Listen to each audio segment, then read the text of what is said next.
Welcome to the presentation. The presentation is Cybersecurity Industry 4.0, and it's all you should know about cybersecurity and Industry 4.0. Now, you're probably curious, what is Industry 4.0? Industry 4.0 is kind of a particular industrial revolution that's ongoing right now. If you look years back, 1784, you'll see Industry 1.0. And this is the mechanization, steam power, the weaving loom. These are the particular items that were part of Industry 1.0. Now, if you jump to 1870, you'll see Industry 2.0. Now you have mass production, you have the assembly line, you have electrical energy, right? And then when you go to 1969, you see Industry 3.0. This is automation, computers, electronics, right? And then what we have today is Industry 4.0. The cyber physical systems, Internet of Things, are commonly known as IoT, and then you have complex networks. So we're currently in Industry 4.0, and so what's occurring right now is unparalleled levels of data exchange. So you have a hyper-connected system that includes the smarter use of robotics to effectively and efficiently move manufacturing to new heights.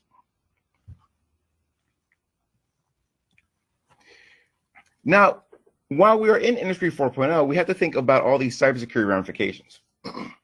A survey that was conducted in the United Kingdom, they've noticed that nearly half of all the manufacturers experience cybersecurity attacks. And when you look at overall preparedness among UK manufacturers, you can kind of see here from the chart that a number of companies may be falling behind in terms of preparedness for cybersecurity.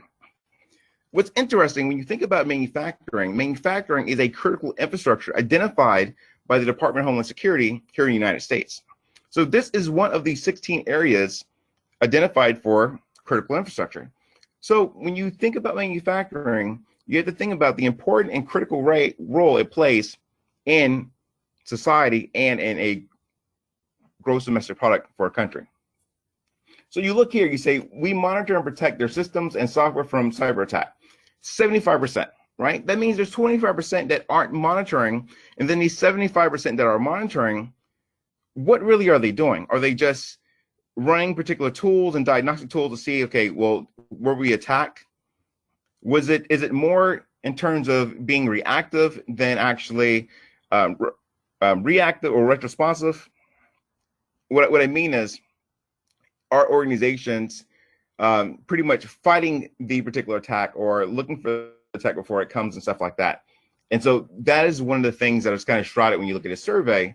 And then also when you look at training the staff in cybersecurity, there is going to be a global shortage of 3.5 million cybersecurity professionals in the coming years. What that means is there's lots of opportunity for individuals trying to get in this field, but on the negative side, that means organizations do not have the staff that they need to properly protect their actual systems.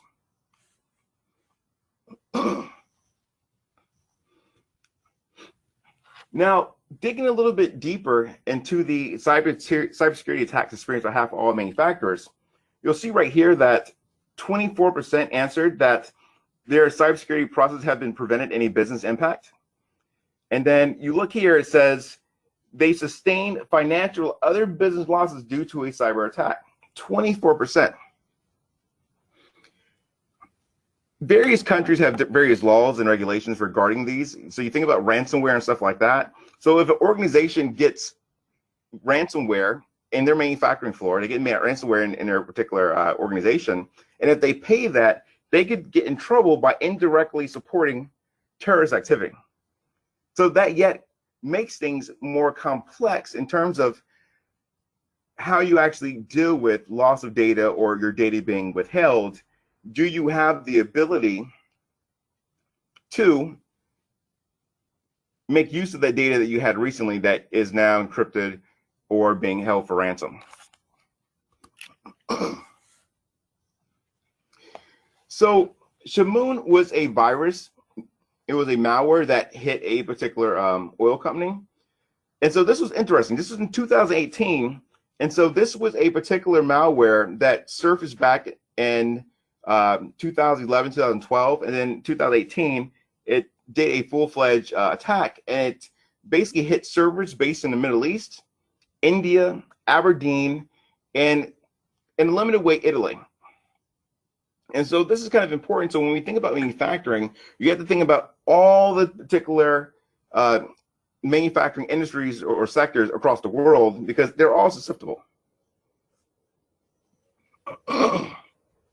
Now, in the Kingdom of Saudi Arabia, they had a massive cybersecurity attack that attacked Saudi Aramco, right? So Saudi Aramco is it's a state-sponsored oil company in Saudi Arabia, and they produce a ton of oil, right? So they were under attack. So in like a matter of hours, 35,000 computers were partially wiped out or totally destroyed, right? So their ability to supply 10% of the world's oil was at risk due to this particular attack.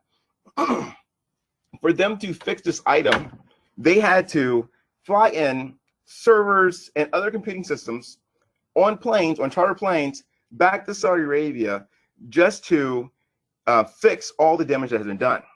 Now you think about this. So this particular company has unlimited resources, but if it's an organization that doesn't have the same amount of resources, that organization would be out of business, right? And so when you think about this, they're in the modern age, but due to this attack, they were propelled back to the 1970s using typewriters and faxes to do their daily job, right? Lots of organizations want to have this internet-enabled technology to help them sift through this data, collect more data, and automate a lot of activities.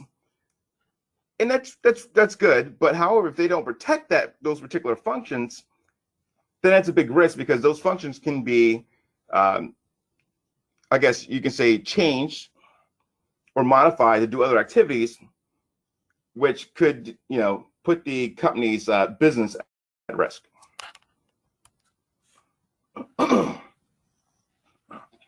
So let's look at the Internet of Things in terms of manufacturing. So this is a large-scale picture talking about IoT and manufacturing.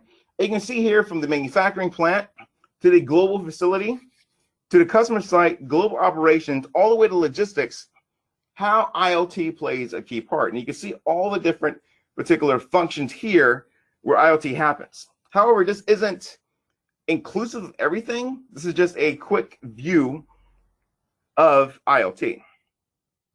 So here you can see that third-party logistics. And so here it just says provide cross-channel visibility into inventories to optimize supply and reduce share costs in the supply chain. So whenever someone is scanning a particular item, RFID, they're scanning an item, it gets logged into a particular database. That database is tied to another database. And from there, it says, all right, well, we have this particular item, the codes match up, and they're able to track and say, okay, well, where's this particular product going? And it's moving from system to system, it's being tracked, right? So you have that all the way down to the individual who's actually perhaps part of the supply chain in terms of actually building the product that's here, right? So you have any particular product, maybe you have a software product, and that software product, that organization that serves as the prime, whoever it may be, they will have tons of subs, and they will all develop different components. So that's all part of supply chain, and all that is tied to this particular environment. So the environment pretty much brings everything together, and that itself creates a truly complex network or a system of systems that needs to be protected.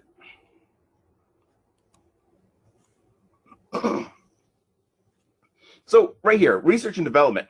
So it says, I gain insight into usage patterns from multiple customers and track equipment deterioration, enabling me to re-engineer products for better performance. So they're trying to re-engineer products based on customer feedback and stuff like that.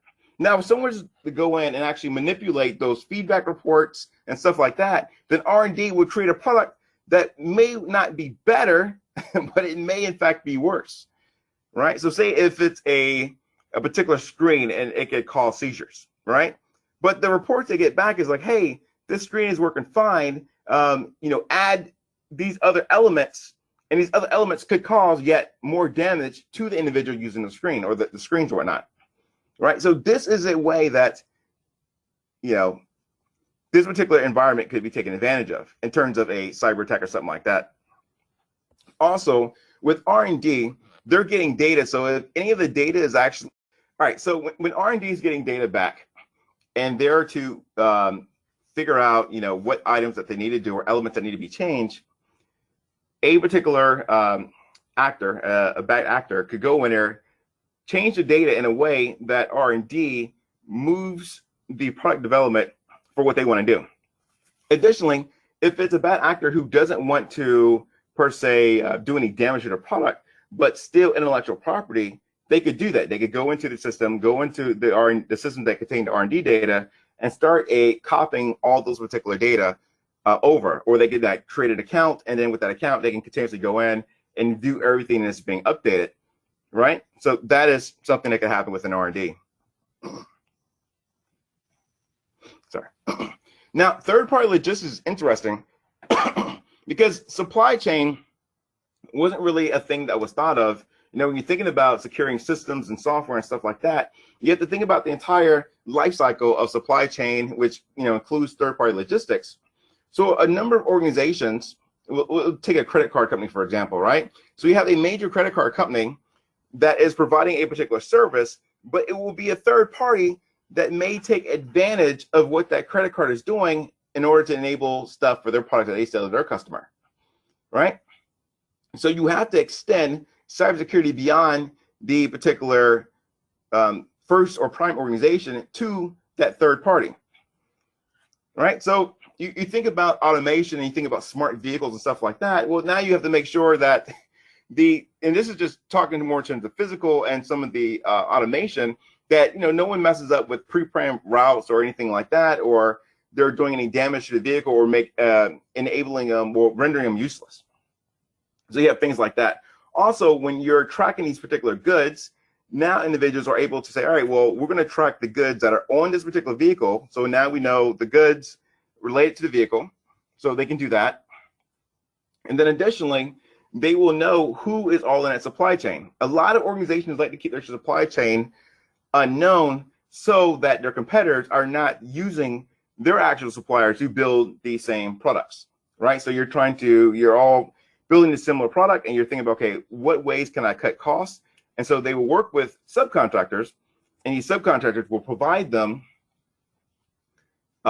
quotes based upon what they can do and stuff like that. So when you are looking at all the different items that help build a product, you're like, okay, well, I know everybody in that supply chain, and that I know how they're doing logistics, right? How they're doing logistics, how they're logistically moving.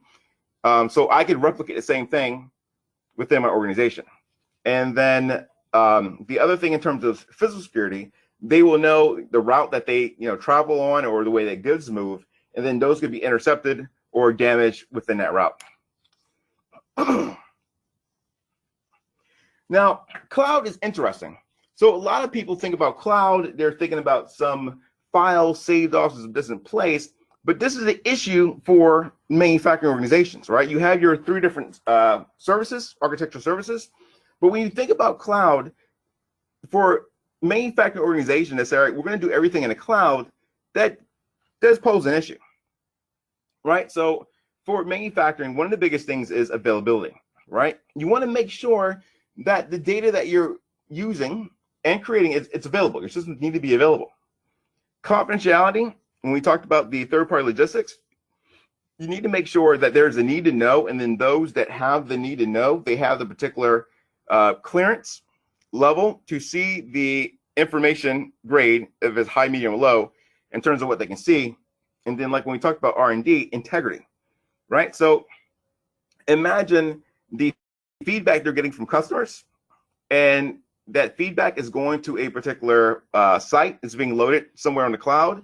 And if someone was to go in and mess with the integrity of the data, meaning that they're going into the data, they're changing numbers and stuff like that, that creates an issue, because now the integrity of the data has been manipulated, has been altered. right? There's some things you can do to fight against that.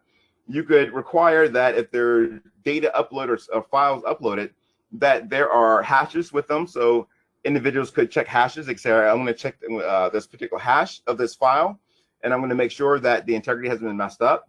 In terms of confidentiality, you have encryption. Now, this will, of course, slow down or reduce, it will slow down availability a bit, but the data will be encrypted. So if somebody does intercept the data, right, there's a man-in-the-middle attack, or someone just happens to go in and get access to another account, then that particular data is encrypted, and it will take time for it to be decrypted, but that's there. And then availability with the cloud is interesting. So if you're worried about availability with the cloud, realize that when you share something within the cloud, that data may be replicated on multiple systems, right? So you're saving this particular file, it may be on, server A, server B, server C. So it's shared on multiple platforms. In the event something goes down, there is a disaster recovery plan and business continuity that's in place. But the problem is, which ties to confidentiality, is that data available in plain text, meaning that it's not scrambled or something like that.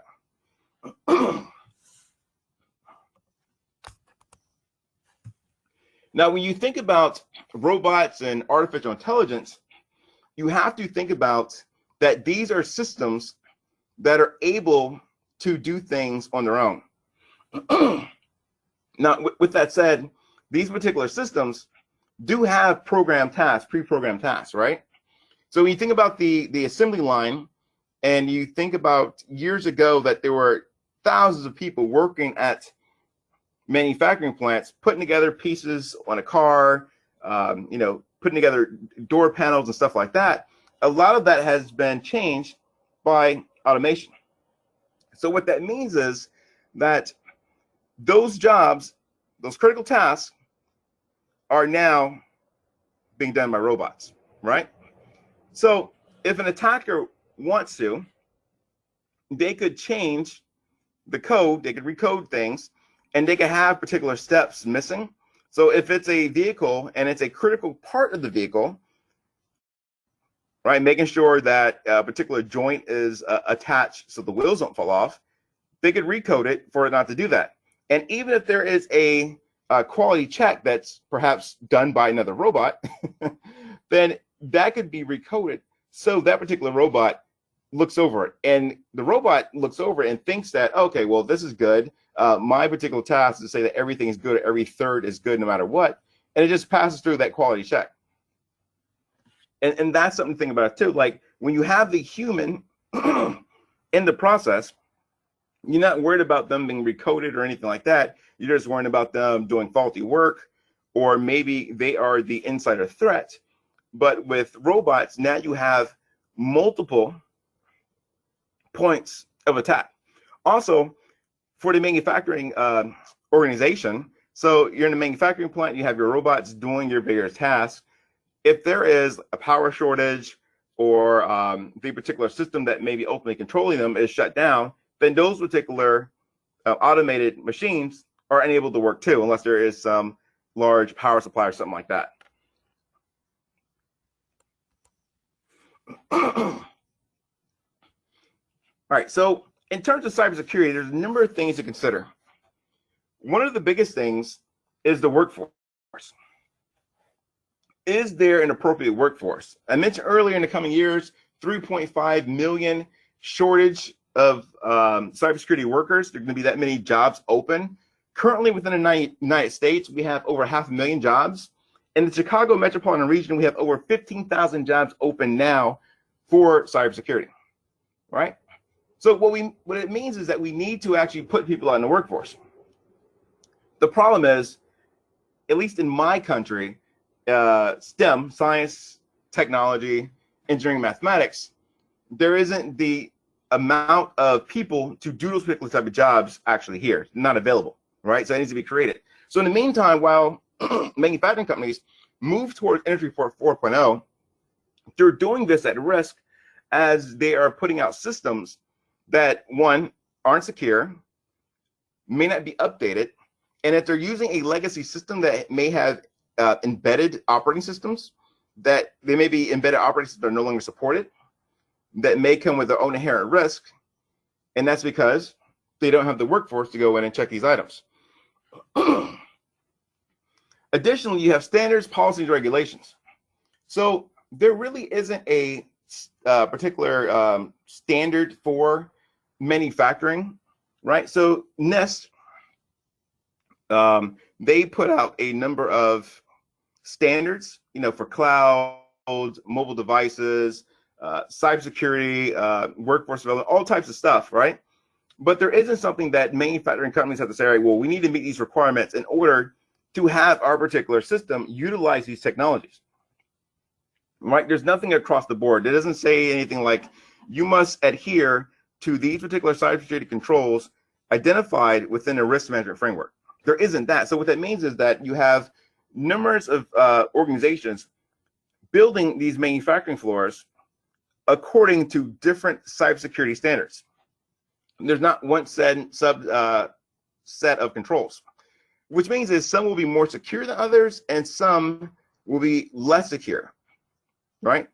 That creates an issue in itself, because if I were to take something from my organization, right? So say within my organization, I have controls that say if I'm going to use my personal device, I have to have this software uploaded on my phone. So I need to have maybe a VPN, I need to have encryption, I need to have this particular application that allows me to log in remotely. And then I have something that checks the actual security posture of my mobile device. Now this is my mobile device. If I dock it and use it as an actual desktop, I have to adhere to these things, right? So that's at my organization. But if I go to an organization that doesn't have any of that, right, they just need username and password to log into the network, then I am going to a less secure place using a device. So imagine if the roles are switched, right? I'm going from a less secure place to a more secure place, but I am given access to that network using my device to actually dock as a desktop. Now I am the risk to that entire organization. That's why there needs to be a unified policy, regulation, and standard across the board for manufacturers that are using IoT products. This goes into network defense. So when you think about network defense, you have to think about routers, firewalls, intrusion detection devices, whether intrusion prevention devices. And so you have to think about the network defense, how you are actually securing that particular organization. And so that as well ties into standards, policy, and regulations. Because if there was something that was set, it would say you need to have a particular device that meets this level for confidentiality, similar to what the Common Criteria certification does with hardware software products. It would say you need to use a product that has evaluated assurance level 3, at least. That is the recommendation. So the individuals will go to products that have been certified by an independent party for cybersecurity to use within their organization to make sure their organization is secure. Now, application security is interesting.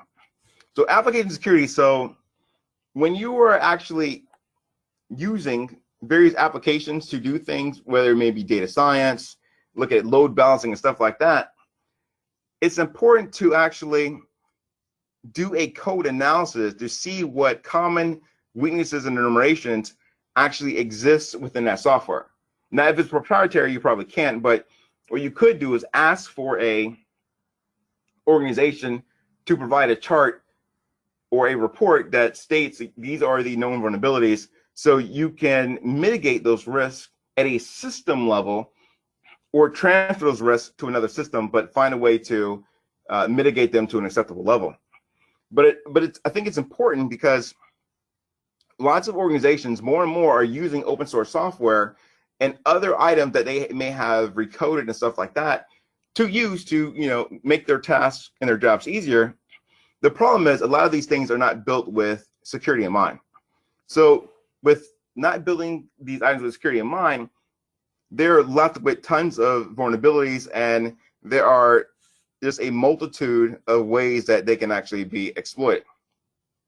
One particular application that you could run, right, is called Flaw Finder. So Flaw Finder looks for flaws within C and C++, right? So you can run Flaw Finder, and in a matter of minutes, you can see all the flaws that exist, and they're mapped to the CWEs, so you can see, okay, this item is allowing for privilege escalation, right? So you can say, okay, I need to make sure that I either take this code out, or I make sure that through doing maybe an internal test, right, internal pen test or whatever, to see if privileges can actually be escalated, or if I can use another control to mitigate this risk down to an acceptable level. So those are things to do. But if you're going to do application security, what that means is that manufacturing company will need a software engineer who understands secure software development. The problem in that, again, is the workforce. So now you are competing with other organizations for that workforce that's being created, and that becomes yet another issue. Now, there are much more issues in terms of just IoT, augmented reality, big data, simulation, system integration. Right? Remember I mentioned about the two manufacturing companies, the individual going between point A and point B. If their particular organizations are doing things together, how does system integration work? How do various systems work amongst each other? Even simple things such as messaging across a network, are they able to accept the message formats, right? Does it work with a system that's actually is supposed to receive the data?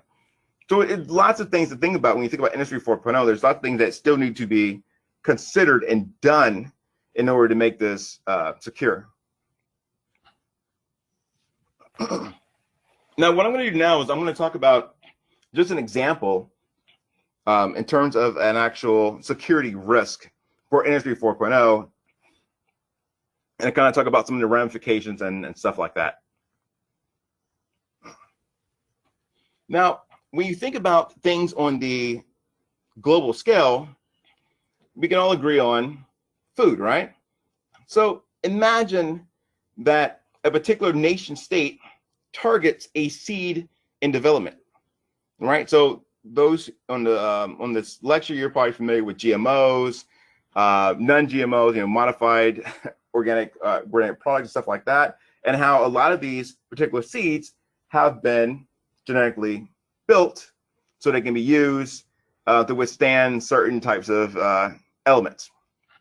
But imagine that there's an actual attack that messes with how the actual seed gets developed, right? So you know that certain groups have various ailments, and so imagine building the seed to be susceptible to those elements or to particular weather conditions. Imagine one particular nation trying to negotiate with another nation, asking for, hey, we believe this part of the land, this shared land in the middle is ours, and no one agrees. They say, we don't agree, we don't believe that. So that nation state targets that company that is providing the seeds to that opponent or that opposing party, right? So now they have created, slowly, they have created a food shortage because now the crop doesn't yield, right? So now the crops don't yield. There are people that are, they're just hungry. Famine is rampant and stuff like that. And so that would be an example of how this could be an issue. Now, what we generally don't talk about is really the, I guess you could say more of the darkened side. Like if you watch TV and you look at the news, they talk somewhat about some of the items in terms of what could actually happen. But we're just going to talk about the brief process of information warfare and stuff like that. So with Industry 4.0, you do have this unparalleled amounts of data and stuff like that you can do for the organization, but it also means the same thing for the individual who's serving as a bad actor. So this is the information warfare process taking from the U.S. Department of Army doctrine. So first you have information gathering. So you gather information, right? So this particular manufacturing plant is providing lots of information, right? You're getting stuff about the products, it's stuff about the employees.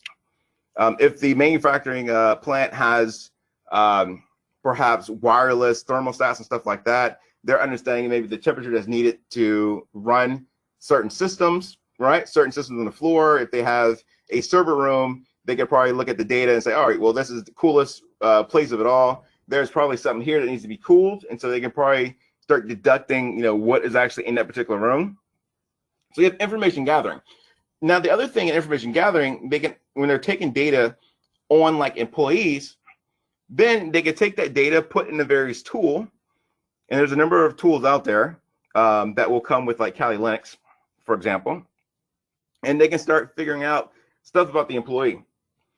They can start finding out their digital footprint and stuff like that. If they're posting pictures on social media and the social media doesn't remove the metadata, then they can start pulling the metadata from the pictures and figure out, movement around the city and area, what time they come in from work, correlate that to the data that's captured when they check in and check out, things of that nature. So this leads to attack planning. So they gather all this information. Now they can plan an attack. They say, all right, well, we're going to attack third-party logistics. We know that John lives here, right? Because it's all data that's actually out there, open data, right? So we know that John lives here. We know that this is his route to get to work, assumed route, right? It's assumed route because he takes pictures on his route. Then the actual vehicle he uses has a GPS on it. So we know the route he gets to work, the route that he has within the vehicle, and it travels. And they can say, all right, well, we can plan an attack along this particular route, right? And then they can know that, all right, not only where he lives, but all the people that lives with them and stuff like that. All that could be part of the information gathering. Additionally, the information gathering could be solely just on the manufacturing plant itself, where they actually map out they see all the network traffic. They say, all right, well, let's see the network traffic. Let's see everything that's going in and out from the network. And then from there, they can plan an attack that particular way. All right, well, we can move these, we can get these items through. We know the virus, the antivirus they're using, and the antivirus they're using based upon their last update. We know that it's only looking for these signatures. So if we create a virus that has this signature, we should be able to go in and attack that particular plant. And then you have execution. So from gathering all this data to planning your attack, then you have execution. We actually execute that attack.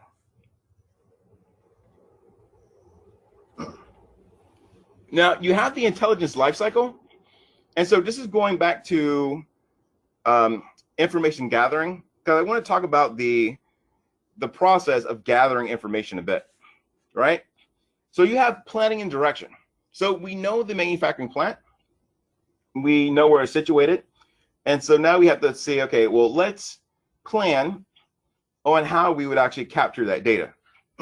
So we mentioned traffic, right? So what we can do, we can run tools to capture packets. We can run tools that look at network topology, right? So we can run tools look at network topology, what servers are running, what operating system and stuff like that.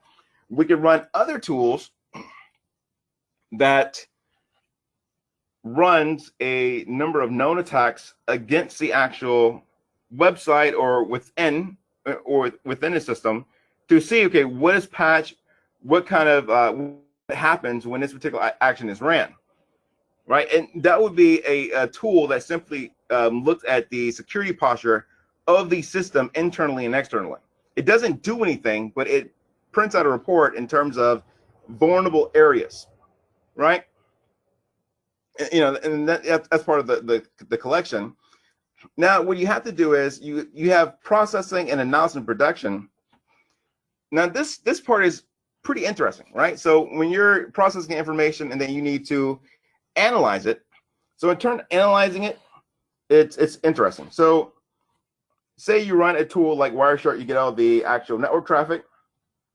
It's good. You capture all that stuff, but you still don't know which packets are being used with protocols, what's encrypted, what's not encrypted. You don't know that, right? So you just collected all this data, but you don't know that. So you run an analytics tool to show you exactly which items are encrypted unencrypted, what types of, what's being used, what protocol, and it gives you that. Now here's the other thing. So you have that information, but the other thing you need to know what ports are open. So now you need to run a tool to figure out what ports are open, figure out what are the issues among those ports being used, and then you have that, right? So now you have two pieces of critical information, but in collection, hopefully you've collected a whole lot more. You collected information about maybe the individuals that are working. So now you know the employees that are working. They posted pictures. So you've taken the metadata from that photo that shows what particular model camera is being used, and showing the model camera, what that does, it allows one to be able to find out what actual camera or phone, what type of mobile device is attached to that camera. And then from there, you can say, all right, well, I'm going to look up exploits for that particular mobile device. So now you have the exploits for the mobile device. And then you can also see what's the common software loaded on that system. Now, I say that because when you travel to, I would say, developing countries, you'll notice that they are getting mobile devices from pretty much everywhere, right? They can be from Huawei, Blue, these particular devices. And so some of them come with malware on them, or they come with some faulty software. So that could be something that could be taken advantage of. So all that is put in analysis. Now you have analysis production. So now you're doing correlation between, all right, well, we know employee X has this device. It's being used here. It has this particular application. And this is the actual type of traffic that's occurring. So if we were to use that device to send items out, perhaps it would not be noticed because it would blend in with the actual outgoing traffic, right? So you know that they'll blend in. Additionally, you would know what ports are open. And if you know what ports open, say there's 20, 30 ports open, then you know, or you can deduct that organization probably doesn't do any due diligence about their cybersecurity in terms of network defense, right? So also in the analysis part, when you're running your particular report, when you're looking at your reports, this could also have you go back and collect more data, because there may be something you didn't realize, like, okay, well, they have 30 ports open. I could probably collect data using this other tool, and I could collect even more data and then further go with my analysis. And then once that's done, then you have dissemination, right? Then it's just getting the information out. And so getting information out is not that difficult, but then it's just providing information to those people that would actually do that particular action. So these are the things that a particular nefarious character would do in terms of exploiting a manufacturing plant. So organizations that are using these technologies really have to consider, what are all the ramifications to my organization, and how susceptible am I for using this technology? I'm not saying that using the technology is bad. What I'm saying is that if the organization is going to use the technology, they need to be fully aware of what they need to do in order to use it in a secure manner, right? It could be things as disabling USB drives, right? So now no one can just take data off the network and bring with them out, right? It might be disabling USB drives. It might also be maybe mobile devices aren't allowed in the building, right? You don't want individuals taking pictures of your actual floor, because they could be, I guess you could say, mimicking or copying the process that you do to actually develop a product quicker. Your lean manufacturing process. You don't want someone taking your process and actually doing the same thing. You don't want them replicating it. That could be something as well. So these are just some things to think about, and why it's key that manufacturers think about having a set of basic cybersecurity controls before they actually run this technology. And again, one of those items could be running tests on particular products or applications before they integrate to the larger system, to know if that particular item causes or creates a new vulnerability within the overall system. And I'd like to thank you for attending the presentation. I'm Dr. Maurice Dawson. I'm the director of the Illinois Institute of Technology Center for Cybersecurity and Forensic Education within the College of Computing at Illinois Institute of Technology.